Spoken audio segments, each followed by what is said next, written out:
O Centro de Saúde de Rianxo foi escenario dunha nova protesta para reclamar máis persoal sanitario.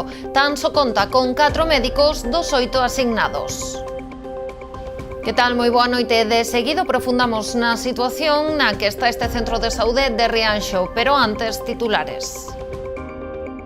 Trasladan ao Hospital Clínico de Santiago o condutor dun camión que caeu dunha altura duns 20 metros na canteira de Saiar, entre Vilagarcía e Caldas.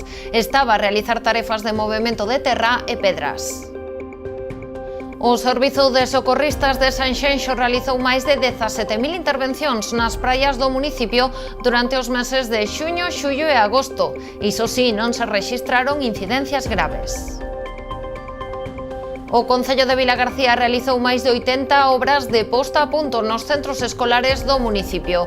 Dende Rabella reclaman que estas actuacións deberían ser competencia da Xunta de Galicia. 21 bandas pasarán esta fin de semana por Rianxo. Será no marco do Festival Rock in Rian. A cita celebra xa a súa 16ª edición. En Pontevedra continúa a desenvolverse o Campeonato do Mundo de Loitas Olímpicas Sub-20. Hoxe chegouse a cita o conselleiro de Deportes Diego Calvo, que destacou o apoio da Xunta a esta disciplina. Estamos nas novas do día, comezamos.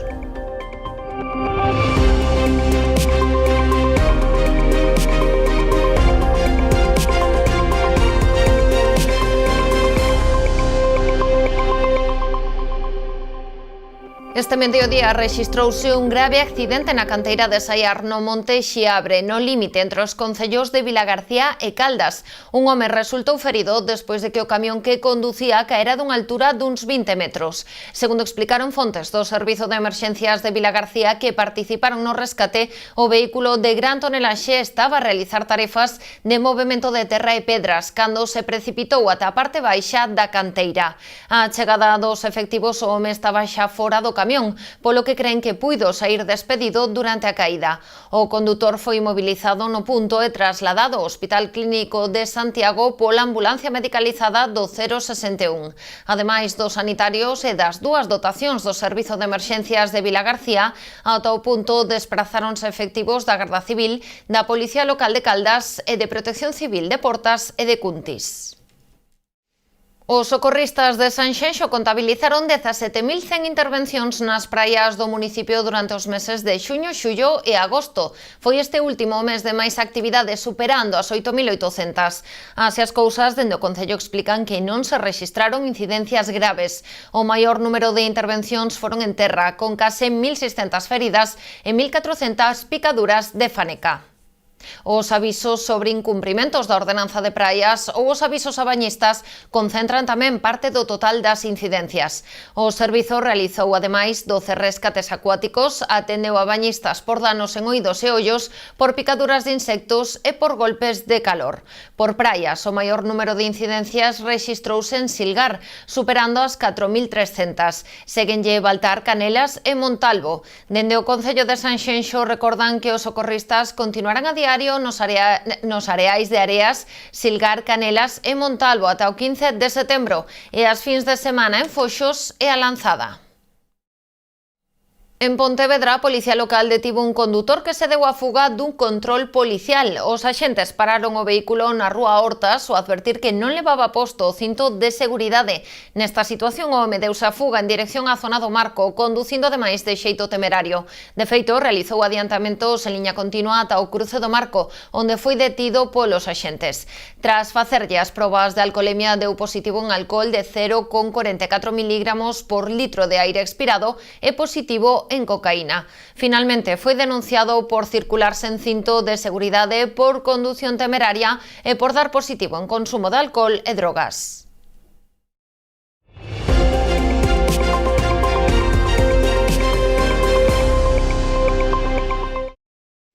Continúan as protestas convocadas pola Plataforma en Defensa da Sanidade Pública do Barbanza. Desta volta concentráronse en Rianxo, onde a situación do centro de saúde empeorou con tan só a metade dos médicos que lle corresponden. A falla de médicos en Rianxo non é unha situación excepcional do verán, senón que se volveu xa un problema crónico. O Centro de Saúde conta tan só con 4 facultativos na quenda de mañá, a metade dos que lle corresponderían. En Rianxo hai 8 cupos e en este momento están traballando 4 médicas, solo de mañán. Quere decir que media mañán ven aos pacientes do seu cupo e outra media mañán aos pacientes do outro cupo.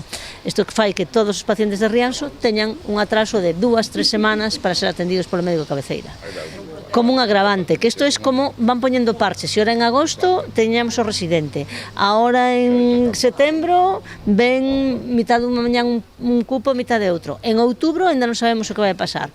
O que sabemos é que os pacientes que teñen a sorte de ter unha médica que está traballando no centro de saúde poden pedir cita, se teñen un control anual ou un control semestral ou trimestral para outubro, para novembro, pero os pacientes que están en cupos que non teñen médica en estes momentos só poden pedir cita para setembro, cando en setembro estamos dando para 2-3 semanas, o sea que dentro de pouco van a volver a estar sin poder pedir cita.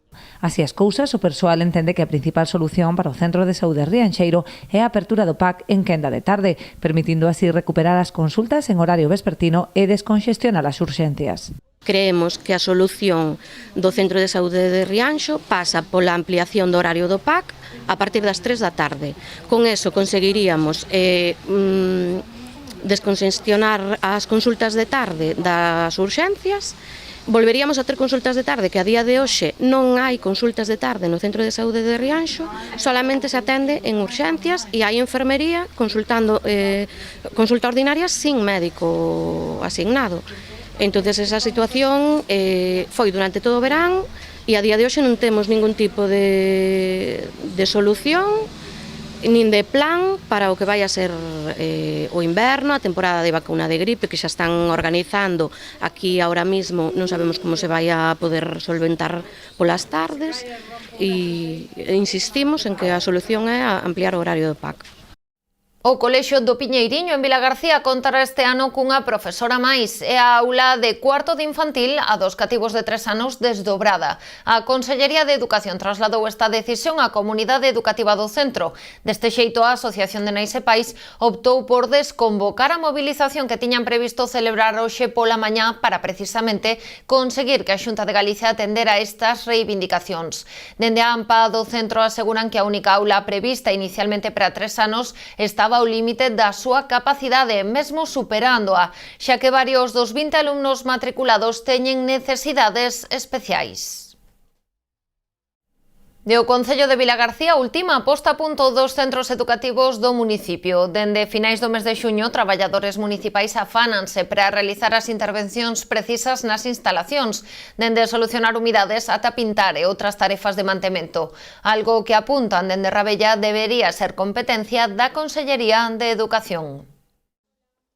Traballadores do Concello de Vilagarcía apuran os prazos para garantir que os centros educativos do municipio amosan a súa mellor cara no inicio do curso, o vindeiro 11 de setembro.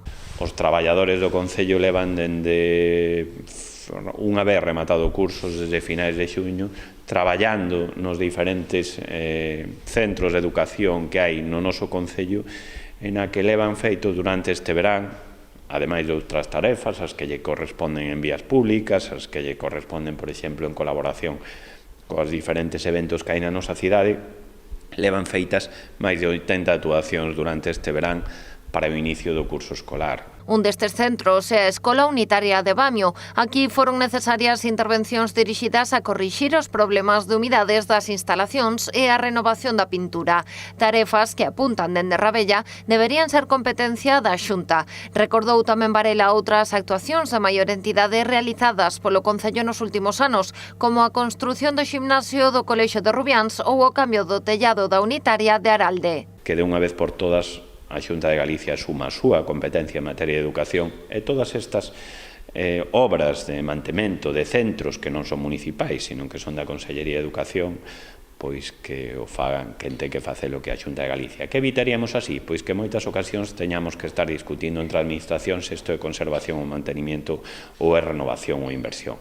Para Varela, este posicionamento da Xunta ao respecto das actuacións nos centros escolares é un exemplo da falta dunha aposta do Goberno autonómico pola educación pública e recordou a decisión de educación de pechar 2 unitarias en Vilagarcía, a de Solobeira e a de Guillán. E que é un erro ese peche de unitarias na nosa cidade, porque si estamos falando de poboar o rural, si estamos falando de consolidar poboación, para iso é necesario ter servicios públicos. Así que, mentras un goberno municipal de Vilagarcía puso en marcha unha escola infantil en Vilaxoán, o que se dedicou o Partido Popular e a Xunta de Galicia foi a pechar centros educativos, en este caso 2 unitarias. O rexedor Vilagarcía trasladou tamén o seu apoio ás comunidades educativas dos centros escolares que están a loitar por mellorar as condicións do alumnado de cara ao inicio do curso, reclamando máis profesorado ou o desdobramento de aulas.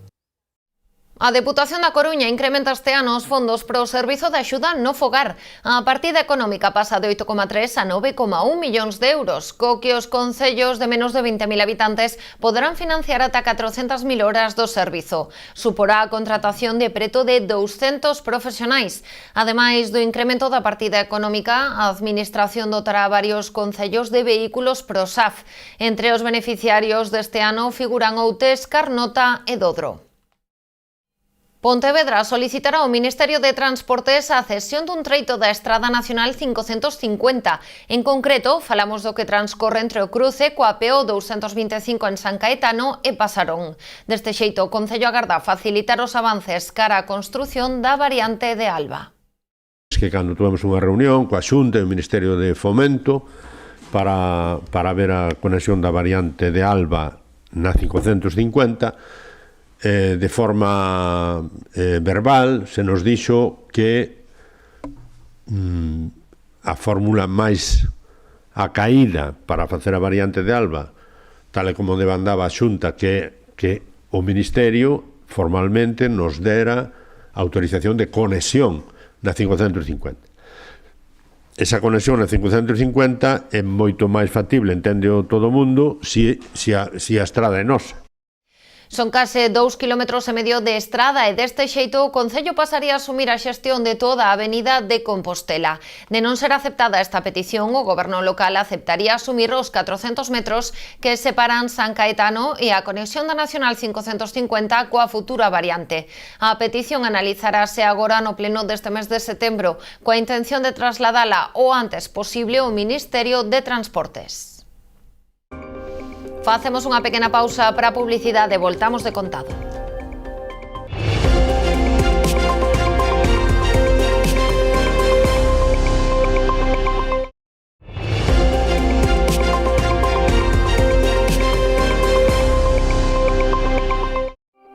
Xunta e Concello de Vilagarcía ultiman o convenio para a posta en funcionamento do albergue de peregrinos de Carril. Dende Turismo de Galicia estarían a dar os pasos para pechar a cesión das instalacións, que pasarían a depender do Xacobeo e a integrarse na rede pública galega. Antes de dar este paso, Rabella tería que dar de alta os subministros e a licenza, entre outras xestións. Hai prácticamente 2 anos que o albergue carrilexo está rematado. Construíuse sobre a estrutura dunha casa de cultura que quedara inacabada con fondos da Deputación de Pontevedra. Contou cun orzamento de 600.000 euros. O edificio ten unha capacidade para 30 persoas. A Deputación de Pontevedra repartirá 1,6 millóns de euros do Plan Máis Aqua entre 173 comunidades de usuarios de augas de 43 concellos da provincia. Unha lista xena que figuran municipios como Caldas, Moraña, Meis ou Portas. As achegas buscan que estas comunidades poidan sufragar gastos destinados a mellorar a calidade da auga e o estado das instalacións das diferentes fases do ciclo. Teñen ata o 6 de maio para executar e xustificar as obras. Que nos sentimos abrumados polas expectativas e acollidas deste plan. E esta é unha proba de que, primeiro, o movimento asociativo e veciñal da provincia, no que respecta ao apoio da Diputación, pasou 8 anos nun ostracismo por razóns ideolóxicas. Segundo, que existía unha necesidade real e crecente de apoio a estes colectivos que realizan unha labor tan importante. E terceiro, consecuencia das anteriores, a Deputación acertou na súa aposta. O Concello de Ribeira abriu o prazo para inscribirse nos cursos de lingua galega preparatorios para a obtención do CELGA. Os interesados tan só teñen que contactar co Departamento de Normalización Lingüística. O único requisito é ser maior de 16 anos. O Servizo de Normalización Lingüística do Concello de Ribeira pon en marcha un novo curso de lingua galega preparatorio para as probas CELGA da Xunta de Galicia. Impartirase os martes e mércores no Lustres Rivas en horario de 7 a 9. Imos ter clases todos os martes e mércores de 7 a 9 da tarde e a única condición é ter máis de 16 anos para asistir. Entón, todas as persoas que teñan necesidade ou que queiran mellorar e actualizar os seus coñecementos en lingua galega e, ademais, preparárense para a proba CELGA en concreto, ao nivel que precisen, xa que se poñan en contacto con nós no Servizo de Normalización Lingüística. Os interesados en reservar praza tan só teñen que enviar un correo ao enderezo normalización@ribeira.gal con data límite o 17 de setembro, cando comezarán as clases. Non teñen máis que facer que enviar os seus datos, teléfono e correo de contacto e xa quedarán inscritos e máis inscritas. Eu animo a todo o mundo que ten necesidade a que se inscriban, como xa é tradicional neste concello. Os cursos son de balde e o único requisito para participar é ser maior de 16 anos. Rianxo convértese esta fin de semana en sede da música galega. Máis de 20 bandas pasarán polos dous escenarios do Festival Rock in Rian, entre elas Caótico, Mondra, Dios que te criu ou Monolius Dop. O Festival Rock in Rian celebra este ano a súa 16ª edición cunha das súas propostas máis especiais. 21 bandas repartidas en dous escenarios conxugarán as novas tendencias con apostas máis tradicionais e especial protagonismo da música galega. Este novo proxecto do Rock in Rian é un proxecto que ten máis días, sí, moito máis días, ten 21 bandas. É o proxecto máis plural que temos, bandas de Euskal Herria, bandas de Valencia, bandas de Madrid, sobre todo o que nos identifica a nós, máis dun 90% apoio á música galega e sobre todo en galego. O festival inclúe este ano o proxecto Sementa Sonora, no que os rapaces dos centros de ensino do municipio colaboraron con músicos de renome na creación de pezas e vídeos musicais. Que estou contentísima porque, desde logo, se hai verbas que definan este proxecto son paixón polo que se fai e pola lingua. E para min é o máis importante que se teña paixón pola lingua e paixón pola música en galego. Pasan cousas extraordinarias, como o ensino que tamén se implica coa música e coa propia actividade municipal. Que sigades apostando polas bandas en galego, porque é moi necesario para que todas, que tamén de fora, pero que traigades, porque é moi necesario que existan festivales como este coa Deputación da Coruña a cabeza. A deputada provincial de Cultura asistiu ao acto de apertura do festival. Ali destacou o gran labor da organización deste festival que non deixa de medrar. Digo que desde as institucións que aportamos a parte económica, que é importantísima, pero é a máis fácil, no, de alguna forma. Despois están todas esas personas que durante anos, no, porque sabades que a edición número 16, creo, durante anos, pois eu sei que todo queda, sempre sale todo maravillosamente. Grazas tamén e os parabéns á organización por todo o que ven facendo e neste caso tamén a actividade que representa ese compromiso coa Deputación, non só co Rock in Rian, senón ademais con todos estes proxectos que do Rock in Rian van saindo, non? Durante toda a fin de semana pasarán polo Rock in Rian grupos como La Matumbá, Auxili, Caótico, Mondra, Bacalouras ou Monolius Dop. Outes acolle a 29ª edición do Outono Teatral con importantes novidades. Ademais da posibilidade de adquirir bonos con desconto, estrearase a venda electrónica das entradas a partires do próximo luns, día 9. Moitas novedades na 29ª edición do Outono Teatral de Outes que dará comezo o 21 de setembro. A primeira delas é a posta a disposición dos interesados da reserva online das entradas a través dunha plataforma digital, aínda que seguirá sendo posible a adquisición presencial na Casa da Cultura de xeito semanal. Entendemos que a cultura hai que dar valor, que é positivo aportar económicamente para tamén ampliar a oferta cultural e mellorar as obras de teatro que se ofrecen no noso concello, mas tamén para ordenar e facer máis accesible a adquisición de entradas, non? Por un lado, estreamos unha plataforma de reserva online, haberá un porcentaxe de entradas que se poidan adquirir directamente a través da plataforma de reserva que estará disponible tanto na aplicación ou Desinforma como na página web. E por outro lado, vaise poder seguir efectivamente reservando semana a semana dende o luns previo na Casa da Cultura directamente con esa reserva, non? O Concello habilitou tamén 2 bonos, o xeral e o miúdo, que suporán un desconto do 30% con respecto ao prezo xeral. Bono xeral e un bono miudiño, e que están pensados justamente para poder reservar directamente en todas as obras de teatro que se queran asistir, non? Cada bono comprende unha relación de obras de teatro que se poderán consultar na Casa da Cultura a hora de adquirilo e terán un desconto do 30% do prezo total de todas as obras que comprenden, non? Os prezos que se establecen nas obras de teatro son moi asequibles, parten dos 3 euros. O cartel da mostra, que se desenvolverá ata o 28 de febreiro, pode consultarse xa na web municipal.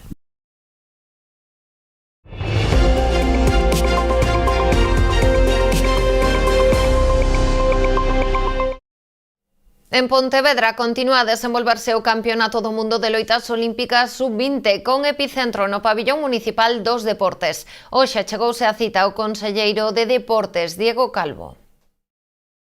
Agradecer el apoyo de la Xunta de Galicia, de la Diputación y del Ayuntamiento de Pontevedra para hacer este gran evento aquí en Pontevedra. Más de 1.400 acreditados, más de 70 países, un gran nivel y España estará hoy en una final. Así que muy contentos, no podemos decir nada más y muchas gracias a todos los que habéis colaborado en este evento. La verdad es que en los últimos años la zona de Europa donde más campeonatos del mundo y de Europa se han celebrado ha sido Galicia y para nosotros es un orgullo poder colaborar en que esto sea una realidad. Al final se trata de potenciar el deporte de base, pero también las grandes competiciones que nos sirven de espejo y que también tienen un efecto económico, como decía el presidente de la Federación, importante. O conselleiro de Deportes referiuse ademais o apoio que se lles presta aos deportistas de loita a través do Centro Galego de Tecnificación Deportiva, ao que están ou estiveron vinculados como bolseiros os 4 representantes galegos neste Mundial. De feito, a da loita é a terceira federación con máis deportistas no centro, despois do piragüismo e da natación. Na súa visita a Pontevedra, Calvo saudou tamén os deportistas Alessandro Yemma e Moisés Bello, que xunto con Candela Castro e Gonzalo Caparrós conforman a representación galega nas competicións deste Mundial. A Casa da Cultura de Boiro acollera este sábado un campeonato galego e o Open de Culturismo. Participarán 20 deportistas nunha decena de categorías diferentes. Unha vintena de participantes daránse cita este sábado no Campeonato Galego de Culturismo que se celebra en Boiro. Comezará ás 4 da tarde na Casa da Cultura da Cachada. O campeonato vai a ser, este sábado, o 7 de setembro, e vai se celebrar aí na Cachada, ás 4 da tarde empeza o evento. É o primeiro ano que organizamos aquí en Boiro, é a primeira vez que se celebra un campeonato de culturismo, nunca se celebrou ningún outro aquí. E, para ser o primeiro ano, temos que dar as gracias a todas as colaboracións que tuvemos, ao Concello de Boiro por cooperar neste evento. A participación podía ser máis elevada, collen nunha mala fecha, esperamos que para o ano que ven anote máis xente. Temos uns 20 competidores aproximadamente. Ademais da presenza do 6 veces campeón de España, Sebastián Lago, haberá representación local con varios deportistas de Boiro e de toda a comarca. Sebas, xa no mundo do culturismo super conocido, porque foi xa 6 veces, é un supercampeón desta modalidade, 6 veces campeón de España, unha vez campeón de Europa e 3 campeonatos do mundo, que logo se di. Estamos aquí ante un auténtico crack nesto do culturismo, non? E daqui de Boiro. Haberá premios en metálico para todas as categorías.